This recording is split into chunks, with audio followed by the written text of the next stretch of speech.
Assalamualaikum, selamat datang di kuliah Organisasi Komputer. Kita akan melanjutkan pembahasan mengenai data pada pemrograman level mesin, yaitu di bagian structure. Mari kita simak penjelasannya berikut ini. Setelah kita lihat representasi data berupa array, sekarang kita lihat presentasi data berupa struct atau structure. Di sini kita lihat contohnya, misalkan dideklarasikan struct rect, ya. Jadi elemennya itu berupa berbagai macam tipe data. Di sini ada array integer, kemudian ada size t, kemudian ada struct pointer, ya. Ini ada pointer juga. Ini yang integer array 4 elemen, satunya 4 byte berarti 16 byte ya. 16 byte. Kemudian ini size t itu dia ukurannya kalau 64 bit berarti seperti unsigned long ya. Jadi 8 byte. Sedangkan ya 8 ya benar. Kalau yang ini pointer ya 8 byte. Jadi bedanya struct dengan array, kalau array itu satu tipe data. Kalau array integer berarti integer semua, ya kayak yang ini. Ini kan array. Kalau struct dia bisa macam-macam, bahkan isinya bisa array juga, ya. Jadi elemen dari struct itu bisa array, bisa char, bisa integer, bisa apa aja. Nah, kemudian alokasi memorinya ya total yang dibutuhkan untuk semua tipe data tersebut, dan urutannya itu berdasarkan deklarasi. Jadi mana yang duluan di declare, di sini array integer dulu, berarti dia duluan dapat. Seperti itu. Lalu kita mau mengakses satu elemen, misalkan array ini ya. Kemudian kita mau akses elemennya lagi di dalam array tersebut. Ya, maka kita bisa generate pointer ke array elemen tersebut ya. Fungsinya contohnya seperti ini.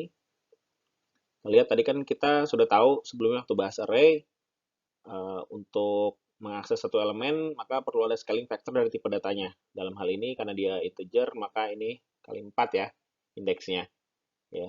Dan alamat base-nya adalah alamat si structure karena si array ini adalah elemen pertama. Elemen pertama dari structure. Jadi alamatnya elemen pertama sama dengan alamat structure. Kemudian untuk mengakses elemen array di dalam ditambahkan dengan ditambahkan dengan indeksnya yang sudah di scale dengan tipe datanya yaitu 4 karena integer. Ini contoh lain pengaksesan elemen di struct. Nah, dalam hal ini kita lihat di sini ada linked list ya. Jadi struct-nya begini linksnya. Ada integer array 4 elemen, kemudian ada integer i ya, kemudian pointer. Nah, pointer ke next node dari linked list ini. Nah, jadi kode fungsinya diberikan seperti ini, di mana di sini dia mencoba mengambil nilai i, kemudian nilai i ini akan dijadikan sebagai indeks untuk mengakses elemen di array A. Ya. Gitu. Baru kemudian dia pindah ke node berikutnya. Pointer nx. Kalau di struct tuh cara mengaksesnya pakai tanda panah gini ya. Jadi kalau R yang ini RI itu berarti dia struct R, kemudian dia mau akses si I ini. Gitu. Kalau dia R A dalam AI, ini berarti dia mau mengakses array ke I di dalam struct R. Gitu. Ini bahasa assembly-nya. Kita lihat di sini sama seperti sebelumnya ya. Ketika pengaksesan dia ada faktor scale 4 karena array-nya adalah integer 4 byte. Kemudian kita lihat ini ya, jadi ketika mengakses pergeserannya ini mengakses memori di R tambah 16 ya, jadi R itu alamat si struct, kemudian 16 ini offset, berarti ini adalah alamat si ini ya, alamat ini, dan alamatnya mulai dari sini. R plus 24 itu alamat si ini, si elemen hijau. Kalau ini elemen merah, elemen oranye gitu ya. Elemen pertama, elemen kedua, elemen ketiga. 6 plus 16 ini alamat elemen ke-2. Sedangkan si plus 24 adalah alamat elemen ketiga pointer ini. Salah satu ciri dari structure ini, representasi data struct ini, adalah konsep alignment. Jadi ada alignment pada data.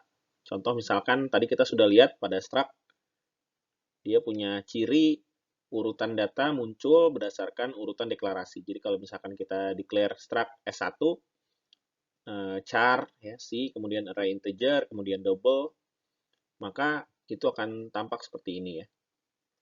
Ya, ini unaligned data kan. Jadi urutannya char, ya, kemudian integer ada 2 elemen array, 0 dengan 1, kemudian ada double.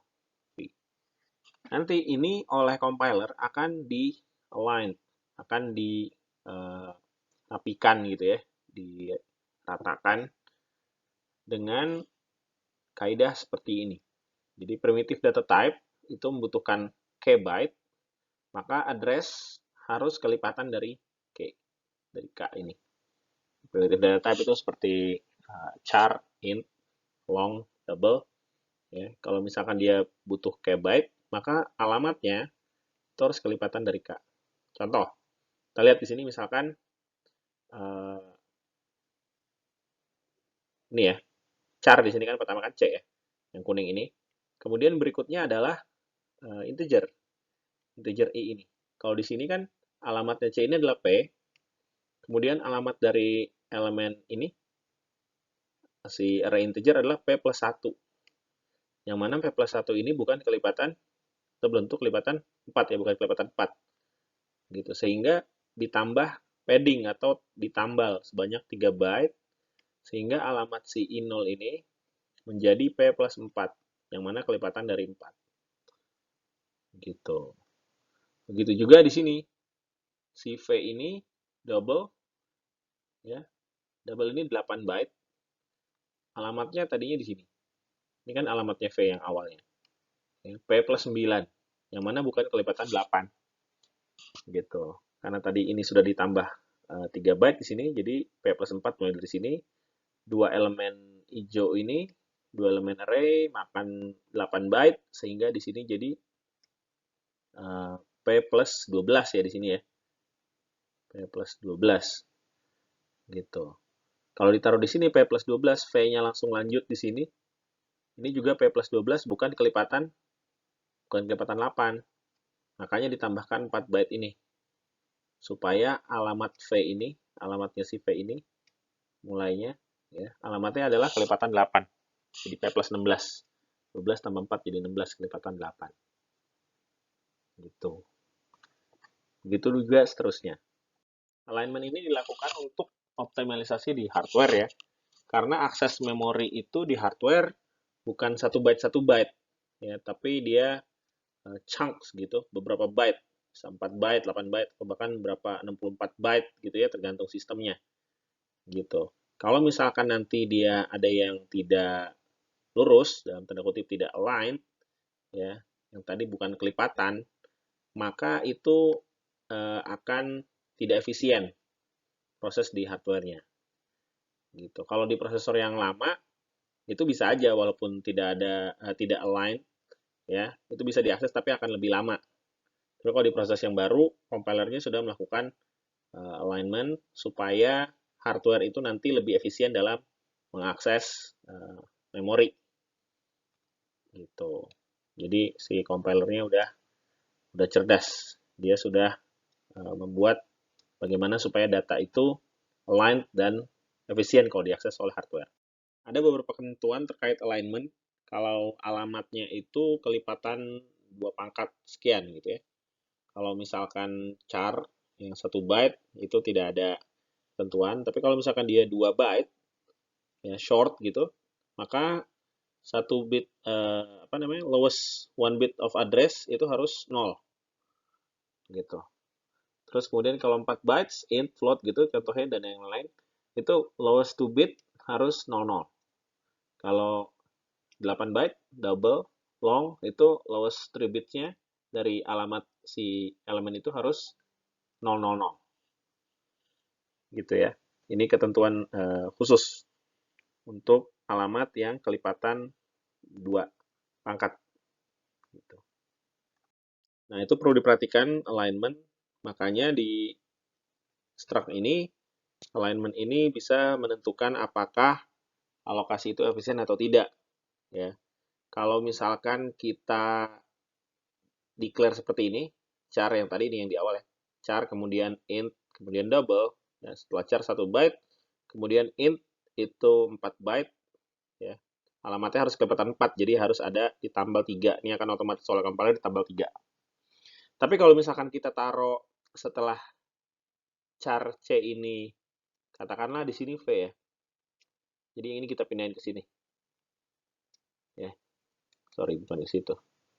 Tapi kita pindahin ke setelah ini, setelah C. Ya.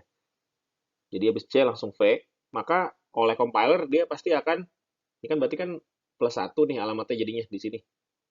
Ya, kalau dia ada di sini plus 1, kan nggak bisa diterima, dia harus kelipatan panjang datanya dia double 8, berarti harus kelipatan 8. Maka akan ditambah, ini bukan 3, tapi ditambah 7.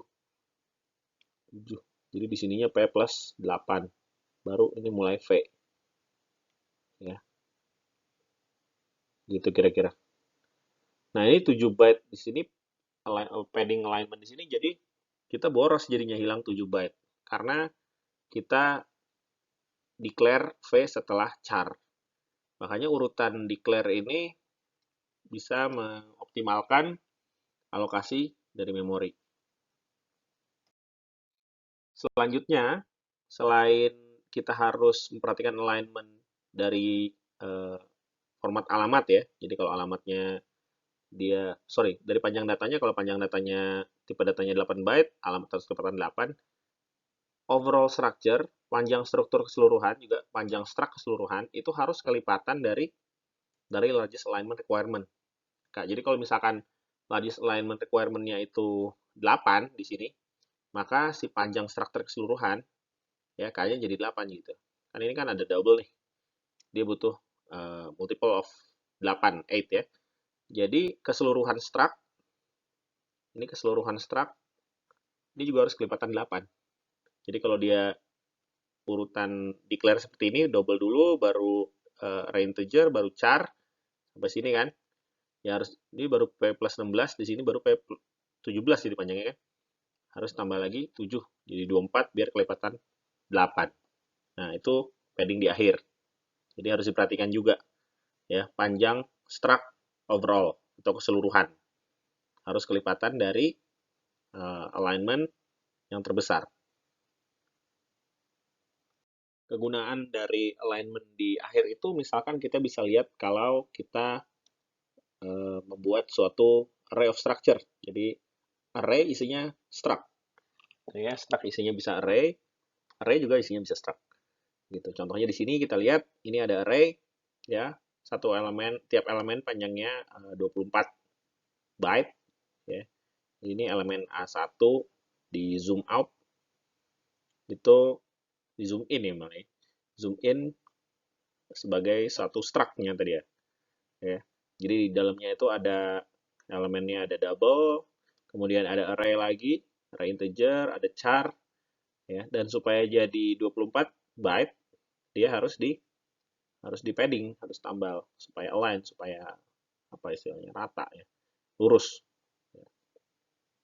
gitu. Ini salah satu contohnya untuk memastikan dia itu ukurannya 24 byte gitu. Karena kalau enggak nanti bisa misaligned reference, nanti bisa kacau referensi si memorinya. Nah, ini contoh kalau kita mau mengakses elemen array yang isinya struct ya. Jadi kalau misalkan kita hitung array offsetnya itu 12 IDX ya. Terus dalamnya itu kita punya struct S3 nih. Isinya short, float, ya short lagi. Ya, maka float ini kan 4 ya, 4 byte. Maka yang dijadikan patokan dari kelipatan untuk jumlah total nih, total panjang struct itu adalah yang ini 4. Harus kelipatan 4 nih. Ya, yang mana dia adalah 12 ya, benar kelipatan 4. gitu. Jadi dia di padding 2 terakhir. Kalau di sini kan dia float ini ya, alamatnya dia harus kelipatan 4 ya. Ini kan short ini 2. Sementara dia harus plus 4 dari sini, dari base ya. Maka ini harus tambah 2 byte. Jadi 4. Jadi benar ini uh, kelipatan 4 nih alamat ini. Kemudian terakhirnya harus tambah lagi 2 byte. Kenapa? Supaya total panjang ini juga kelipatan 4. 12. Ya, jadi cocok di uh, elemen dari array ini. Mungkin ada teman-teman yang bertanya, gimana kita memaksa compiler supaya tidak melakukan alignment atau tidak melakukan tambalan itu ya, nambah-nambahin byte gitu. Karena mungkin boros gitu kan. Ya caranya adalah kita harus mengefisienkan urutan deklarasinya. Contoh nih, S4 sama S5 ini. Ini dua struct yang isinya sama. Ya, jadi ada char, ada int, ada char lagi. Ya. Ini yang S4 itu jadi gini, ada char, kemudian ada int, kemudian ada char lagi kan. Tapi karena int ini 4 byte, ya sedangkan char cuma 1 byte, otomatis alamatnya si i ini harus plus 4. Nanti dari c ini harus tambah 3 byte. Tambah di sini. Kemudian, habis itu dia satu char lagi, total panjangnya berapa nih? 1 tambah 3, 4, tambah 4, 8, tambah 2, tambah 1, 9. 9, sedangkan dia harus kelipatan 4, K-nya 4 kan, karena ini 4. Jadi harus tambah lagi di sini. Jadi ada 3 byte di sini, 3 byte di sini. Ya, padding untuk alignment-nya. Sementara kalau kita declare-nya itu seperti ini, S5, ya, int dulu, baru char gitu, maka jadi gini, int 4 byte, char 1, char 1. 4 tambah 1 tambah 1, 6. Karena harus kelipatan 4, maka tambah 2. Ini kan, jadi totalnya 8, kelipatan 4, bener ya. Tapi seenggak-enggaknya padding di sini hanya 2 byte, dibandingkan dengan di sini kita habis 6 byte. Di sini hanya 2 byte. Ya. Jadi kalau kita bisa mengatur urutan deklarasinya, kita bisa mengefektifkan supaya tidak banyak byte yang terbuang untuk padding dalam proses alignment. Demikian penjelasan singkat mengenai structure. Semoga bisa membantu teman-teman dalam memahami konsep ini. Terima kasih atas perhatiannya. Wassalamualaikum.